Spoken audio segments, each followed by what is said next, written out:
কেমন আছেন সবাই?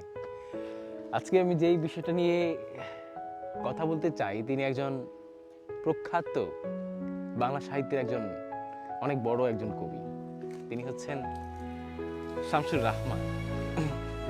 শামসুর রাহমান আসলে শামসুর রাহমানের যে কবিতা, উনি সাধারণত একজন রোমান্টিক কবি হতে চেয়েছিলেন সারা জীবন, কিন্তু ওনার পরিণতি বা ওনার শেষ হয়ে গিয়ে একজন রাজনৈতিক কবিতে। কারণ সেই প্রেক্ষাপটটা ছিল আরো বড়, অনেক জটিল একটা বিষয়, এবং উনি বাধ্য হয়েই একটা সময়ে রাজনৈতিক লেখালেখিতে জড়িয়ে পড়েছেন। এনিওয়েজ, শামসুর রাহমান মূলত পুরান ঢাকার মানুষ। তিনি তিনি ঢাকা বিশ্ববিদ্যালয়ে পড়াশোনা করেছেন ইংরেজি বিভাগে, এবং আরেকটা বড় বিষয় হচ্ছে শামসুর রাহমানের গ্রামের বাড়ি হচ্ছে নরসিংদীতে। শামসুর রাহমান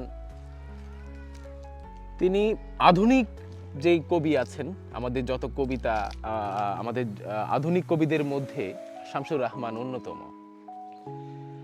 তার প্রথম কাব্যগ্রন্থ হচ্ছে প্রথম গান দ্বিতীয় মৃত্যুর আগে। শামসুর রাহমান তার রচনার 100টির বেশি রচনা রয়েছে। তার ভেতরে ম্যাক্সিমাম লেখা হচ্ছে কবিতা বা কাব্যগ্রন্থ। ওনার প্রায় 66টি কাব্যগ্রন্থ রয়েছে, এবং 4টি উপন্যাস রয়েছে, এবং আপনার 11টি শিশুতোষ লেখা, শিশু সাহিত্য নিয়ে তার কিছু লেখা রয়েছে, এবং অনুবাদ গ্রন্থ আছে। তো তার ভিতরে আসলে উপন্যাসগুলো হচ্ছে অক্টোপাস, অদ্ভুত, আধার এক, এবং আর দুইটা আসলে আমার এই মুহূর্তে মনে নাই। এবং শিশু সাহিত্য আছে 11টি, অনুবাদ নাটক, কবিতা, গদ্য আছে তার একটি, আত্মস্মৃতিও আছে, আত্মস্মৃতিমূলক লেখা উনি লিখেছেন একটি। শামসুর রাহমানের অনেক কবিতাই আমাদের দেশে মানে আমাদের গান আকারে এসেছে। তার ভিতরে আমরা যদি দেখি যে জেমস কিছু গান করেছে, হয়তো আয়ুব বাচ্চু কিছু গান করেছে। তার ভিতরে হচ্ছে এই গানটা যদি আমরা না বললেই নয়, সুন্দরী তোমা আমার। তো যাই হোক, শামসুর রাহমান আমাদের দেশের একজন প্রধান কবি। তিনি আসলে একটা গুরুত্বপূর্ণ সময় যাপন করেছেন পত্রিকায় লেখালেখি করে, এবং একজন সাংবাদিক উনি ছিলেন। আর কবিতার দৃষ্টিভঙ্গি যদি বিচার করি আমাদের, তো সেক্ষেত্রে আসলে শামসুর রাহমানের অনেক ধরনের কবিদের সাথে তার পরিচয় ছিল, এবং উনি সেই বিষয়টা হচ্ছে আমাদের মাঝে তার নানা প্রকাশে মানে অনেক কবিদের সাথে তার যেই সান্নিধ্যতা, অনেক কবির প্রতি তার কৃতজ্ঞতা বোধ, সবকিছুই উনি তুলে ধরেছিলেন।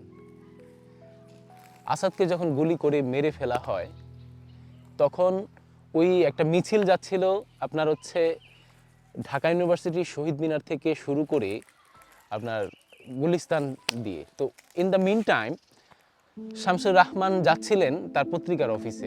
ওই সময় যখন দেখে যে একটা বাঁশের একটা লাঠিতে করে মানুষ আসাদের রক্তাক্ত শার্টটিকে নিয়ে যাচ্ছে, তখন তিনি ওই জায়গা থেকে ওইটা দেখে অনেকটা এতটাই ব্যথিত এবং স্তম্ভিত হয়ে গিয়েছিলেন যে তারপরে তো তিনি আর অফিসে না গিয়ে ঠিক সরাসরি তার বাসায় ফিরে এসে একটি কবিতা লিখলেন, তার নাম আসাদের শার্ট। যতটুকু জানা যায় যে উনি আসলে একজন রোমান্টিক কবি, প্রেমের কবি হিসাবে আবির্ভূত হতে হয়েছিলেনও, কিন্তু পরবর্তীতে উনি আসলে বাধ্য হয়ে একরকম দেশের এই নানা এই বাজে হাল দেখে কিংবা খুব ক্রান্তিকাল দেখে তিনি রাজনীতিক কবিতা লেখা শুরু করেন, এবং একটা গুরুত্বপূর্ণ সময় উনি এটা তারপরে অব্যাহত রাখেন। আমি ওনার একটা কবিতা আপনাদেরকে আমি পড়ে শোনাতে চাই।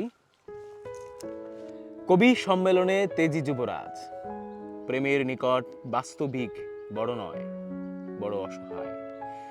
কবিকে দিও না দুঃখ, স্বপ্নের আড়ালে তাকে তীব্র আবৃত্তি করতে দাও পাথর। পাখির বুক, গাছ, রমণীর চোখ, ত্বক হেঁটে যেতে দাও ছায়াচ্ছন্ন পথে। দাও সাঁতার কাটতে বায়ুস্তরে একা, অথবা থাকতে দাও ভিড়ে নিজের ভেতরে রোজ। হোক সে রূপান্তরিত বারবার। নিজস্ব জীবন রেখেছে সে গচ্ছিত সবার কাছে, নানান ধরনের অকপট।